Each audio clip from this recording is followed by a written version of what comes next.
आज की क्लास में हम समझेंगे प्रकाश का अपवर्तन।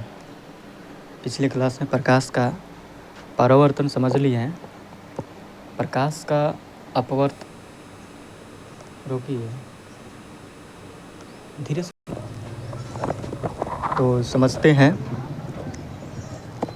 अपवर्तन अलग होता है, परावर्तन अलग होता है।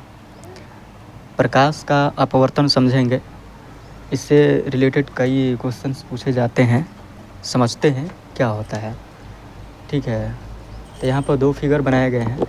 एक फिगर है पहला फिगर और यह है दूसरा फिगर। पहला फिगर में हम लोग समझते हैं, देखते हैं, इसमें माध्यम होते हैं। अपवर्तन में माध्यम होते हैं, अपवर्तन है तो माध्यम की ज़रूरत क्यों पड़ती है और अपवर्तित क्यों होता है, इसको समझेंगे। परावर्तन कहने का मतलब यह होता है कि वो टकरा कर वापस लौटेगा उसी माध्यम में। अपवर्तन जस्ट उसका क्या होता है कि इसमें पारदर्शी माध्यम में होता है। अपवर्तन मतलब पारदर्शी माध्यम, यानी कि पारदर्शी माध्यम होने का रीज़न क्या है, कभी भी ये अपारदर्शी माध्यम में अपवर्तन नहीं होगा। अपवर्तन सिर्फ एक चीज़ यह बताता है कि अगर कोई प्रकाश किरण आ रही है तो उसी माध्यम में जाएगी, मतलब उसको जाना होगा सीधा। यानी कहने का मतलब अगर कोई किरण ऐसे जा रही है तो ऐसे ना जा करके ये अपने पथ से ऐसे विचलित हो जाए, मतलब कि ये हट जाएगी अपने पथ से, मतलब कि मुड़ जाएगी। तो प्रकाश का मुड़ना ही प्रकाश का अपवर्तन कहलाता है। तो इसको हम माध्यम के हिसाब से समझेंगे। तो माध्यम में हम समझते हैं तो यहाँ पर देखते हैं यह है अभिलंब। किसी भी चीज़ों को अगर उसकी स्थिति को जानना है कि प्रकाश की किरणें किधर से अपवर्तित होती है, किधर से परावर्तित होती है, ठीक है, तो उसको स्थिति को जानने के लिए सबसे पहले हम अभिलंब खींचते हैं। ठीक है, अभिलंब से ही पता चलता है, अभिलंब से ही पता चलता है कि वो कितना मुड़ रहा है, कितना झुक रहा है। इसी से हम प्रकाश के अपवर्तन का पता लगाते हैं। तो ये जो किरणें आ रही हैं, ये जो किरणें आ रही हैं, मान लेते हैं ये अनंत से आती किरणें हैं जो विरल माध्यम से सघन माध्यम में प्रवेश कर रही है। यानी कि माध्यम दो तरीक़ा से होता है, माध्यम दो तरीक़ा से होता है। एक को हम कहते हैं विरल, एक को कहते हैं विरल माध्यम, ठीक है, और दूसरा को कहते हैं हम सघन माध्यम। ठीक है, सघन और विरल। हम सबसे पहले हम तो ये समझते हैं कि विरल क्या होता है। विरल का मतलब कि हवा, ठीक है, हवा में प्रकाश की किरण बहुत तीव्र गति से चलती है, यानी कि जिसमें प्रकाश की किरणें बहुत तेज़ गति से चलेगा वो माध्यम जो होगा वो विरल होगा। जिसमें प्रकाश की किरणें बहुत ही धीमी गति से चलेगा वो माध्यम जो होगा वो सघन होगा। यानी कि सघन और माध्यम हमको ये बताता है कि प्रकाश की किरणें जो होती है कितने मतलब कि घनिष्ठ माध्यम से होकर गुजरती है। अगर सबसे ज़्यादा घनिष्ठ माध्यम होगा तो जाहिर सी बात है प्रकाश की किरणें उतना ही तीव्र गति से मुड़ेगी, उतना ही आधार की ओर झुकेगी, उतना ही अभिलंब की ओर झुकेगी। अगर वही माध्यम एकदम पूरा विरल है, विरल का मतलब हवा जैसे है, हवा जैसा कुछ माध्यम है, तो उस माध्यम में प्रकाश किरणें जो होंगी अभिलंब से दूर भागेगी, अभिलंब से दूर भागेगी। इसको याद करने की ज़रूरत नहीं है, अब किताबी कीड़ा नहीं बनना है इसको याद करके, ठीक है। हालांकि किताब में देखिएगा तो मतलब कि पूरा चीज़ लिखा हुआ है, लेकिन एक समझना अपने आप में कला हो, तो इसको समझ लेंगे तो हमको याद करने की ज़रूरत नहीं पड़ेगी।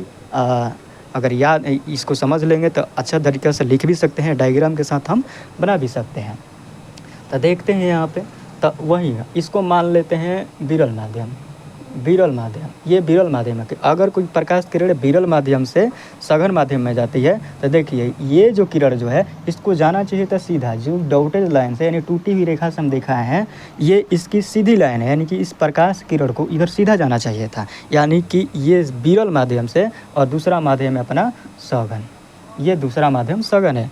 ये विरल माध्यम से सघन माध्यम में प्रवेश करता है। तो जैसे ही प्रवेश करता है तो इसके जाने की स्थिति जो था, इसका जाने का पथ जो था, ये किधर जाना चाहिए था, सीधा जाना चाहिए था, लेकिन ये सीधा नहीं गया। सीधा ना जा करके बस थोड़ा सा विचलित होता है, थोड़ा सा विचलित होता है, यानी कि महसूस तो उतना नहीं होगा कि इतना विचलित हुआ है, लेकिन हाँ इतना ज़रूर पता चलेगा कि अपने वास्तविक स्थिति से थोड़ा हट जाएगा। यानी क्या कर गए, थोड़ा सा मुड़ा है, तो इसे हम लोग विचलन कोण कहते हैं। अपवर्तन जो होता है ना रंग को भी डिपेंड करता है, जिसका जितना अपवर्तन उतना ही मतलब कि तेज़ गति से क्या होगा, चमकेगा।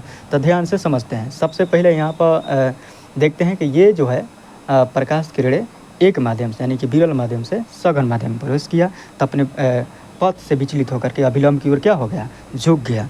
तो ये जो हुआ किस कौन से माध्यम के लिए, पहला माध्यम के लिए, यानी कि जब प्रकाश किरण, कभी कभी कहता है, क्वेश्चन पूछता है कि अगर कोई प्रकाश किरण विरल माध्यम से सघन माध्यम में जाता है तो किधर वो झुकता है, ये ठीक है, आपतित किरण, ठीक, आपतित किरण, इसे बोलते हैं नीचे वालों को परावर्तित किरण, परावर्तित किरण, ठीक है। जस्ट उसका वही होगा, ये होगा आपतित किरण, ये होगा अभिलंब, और जो इससे परावर्तित हो रहा है, परावर्तित मतलब अपने पथ से हट रहा है, इसे बोलते हैं परावर्तित किरण, ठीक है। तो समझते हैं, ये है सघन, तो ये हो जाएगा अपना विरल।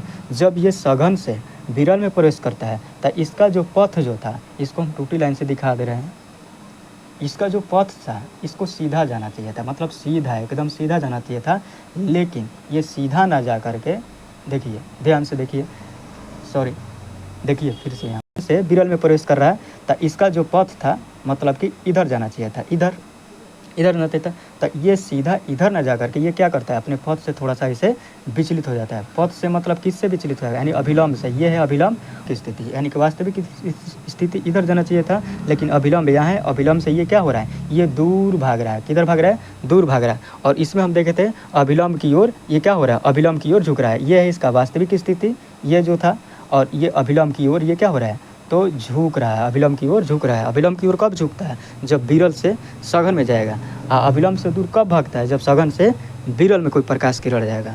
तो इसके कुछ उदाहरण समझते हैं। उदाहरण किस तरीके से समझेंगे, आप कैसे समझेंगे कि वहाँ पर प्रकाश का अपवर्तन ही हो रहा है, तो समझने का प्रयास करते हैं। देखिए, ये एक कांच है, कांच के गिलास में हम पानी भरते हैं। जब पानी भरते हैं तो इसमें एक छोटा सा सिक्का डालते हैं, जब सिक्का डालने के बाद हम देखते हैं का जो सिक्का जो है वो क्या होता है, वो उठा हुआ प्रतीत होता है। उठा हुआ मतलब क्या, इसके वास्तविक स्थिति, तली को ही देखिएगा तो तली वास्तविक स्थिति से क्या होता है, उठा हुआ प्रतीत होता है। यानी कि पानी में पड़ा हुआ सिक्का अपने वास्तविक स्थिति से उठा हुआ प्रतीत हो तो वहाँ पर कौन सा अपवर्तन हो रहा है, यानी कि प्रकाश का अपवर्तन हो रहा है। कोई भी चीज़ है अपने वास्तविक स्थिति से थोड़ा हटा हुआ, मुड़ा हुआ, झुका हुआ, उठा हुआ दिखाई देता है, तो वहाँ पर सिंपल से सिंपल क्या चीज़ समझना है कि प्रकाश का अपवर्तन हो रहा है, यानी कि रिफ्लेक्शन ऑफ लाइट, ठीक है।